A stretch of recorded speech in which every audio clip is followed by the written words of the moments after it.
Since the launch of Surface Duo and Duo 2, tech pundits such as myself and others have spent a lot of time discussing this device, discussing why perhaps it never took off, the many various reasons, marketing, all of these sorts of things.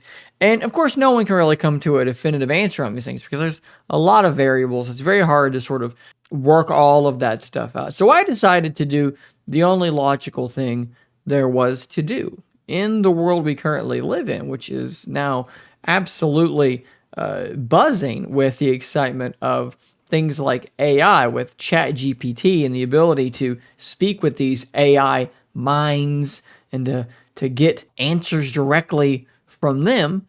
I decided that was exactly the most reasonable thing to do. So I asked ChatGPT, which is an AI thing that you can speak to as if it's a human, and it uses us humans as its own API, and it gathers information from the internet and it spits out answers. I asked ChatGPT, why did Surface Duo not do that well? And then two, what will Surface Duo 3 have to do to be a success?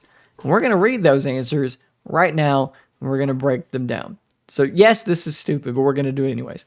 So ChatGPT, when presented with that first question, said, as a language AI model, I don't have access to sales figures, but here are some reasons why Microsoft Surface Duo may not have performed well in the market. Number one, high price point.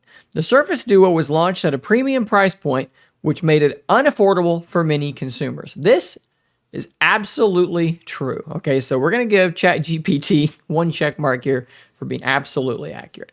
It did indeed launch at a very high price point, which made it unaffordable for many consumers.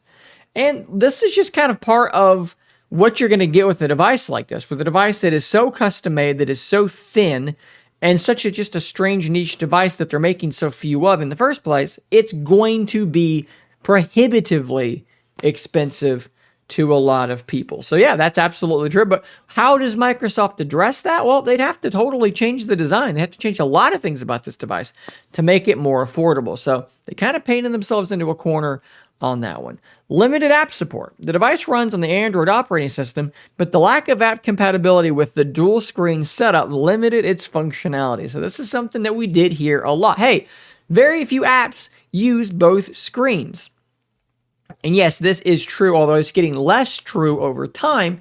I actually think that this is more a problem with Microsoft's marketing, because they really should have leaned more into kind of the tagline that they started using, which is do two better, I think, or something like that. Something like that. Instead of doing one app on both screens, spanning with two different views of the same app, they really should have pushed hard into the idea of doing two apps at once, because that is what you're actually going to be doing with Duo the vast majority of the time. I might go 2 weeks without spanning a single app. It's all about two apps at once. And in that regard, it has full app compatibility. Almost every Android app ever made will run just fine on it, and that's fine. But there is a perception that no Android apps support spanning, and there is a perception that spanning is an important factor, an important feature of this device in a way that I don't necessarily think it should have been pushed.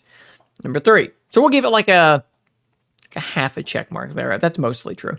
Number 3, poor battery life. Some users reported that the battery life was not sufficient for a device with two screens. This one is, I think, I'll give this a check mark as well. I think that they're right about this.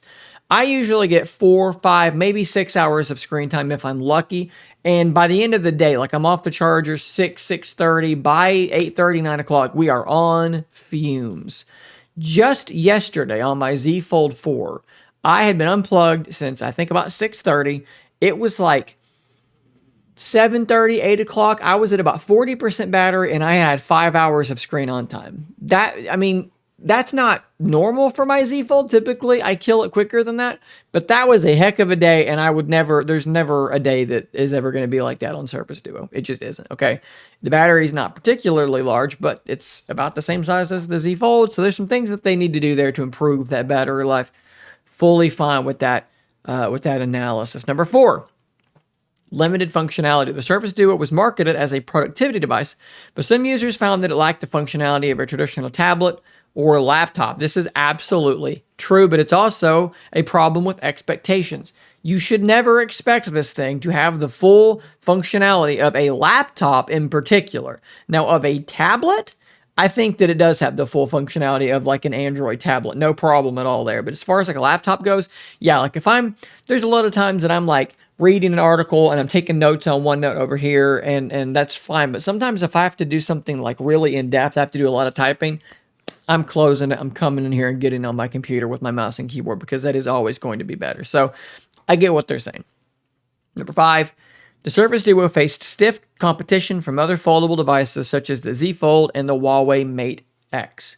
Now, I know that those are very different devices, and I hear from people all the time that say those devices are not directly competing with Surface Duo. However, my channel's analytics directly fly in the face of that assertion. People are absolutely choosing between the Z Fold and the Surface Duo. This is what is happening. You may not be able to rationalize why it's happening, but it is. And that is some very stiff competition. So absolutely, that's like almost all of this was pretty much bang on.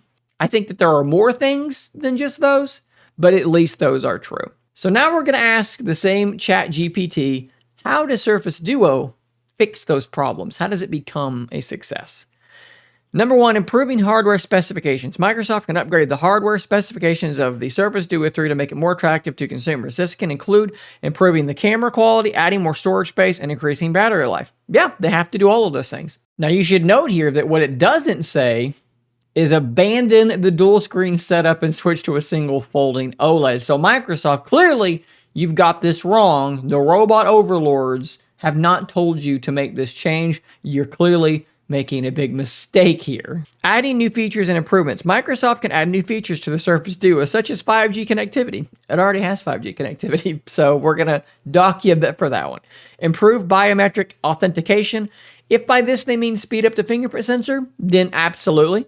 And better software integration with other Microsoft products. Okay, we're right on it. We're going.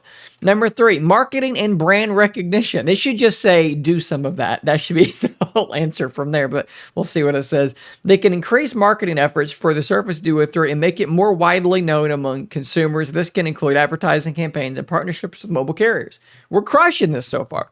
Pricing strategy. Microsoft can revise the pricing strategy for the Surface Duo 3 to make it more competitive in the market. This can include offering discounts or promotions to customers. Now, how much they can do this is going to depend on what kind of margin they're going to have on Duo 3. So yes, potentially, this is a good idea. Improving software experience. Microsoft can improve the software experience on the Surface Duo 3 by fixing bugs and adding new software updates. This can include adding new apps and improving the overall performance of the device. This is an absolute no-brainer. This is something that they're continuing to do and that, of course, they are going to do. So overall, ChatGPT, pretty solid answers to these 2 questions. I'm actually really, really impressed with what it came up with because, again, I'm not asking these questions of a human. I'm asking them of the internet, and it answered me with those responses, which are largely pretty reasonable and fairly accurate. Guys, what do you think about ChatGPT's answers to why Duo was not a huge success and what they could do to make it a huge success? What would you amend? What would you add?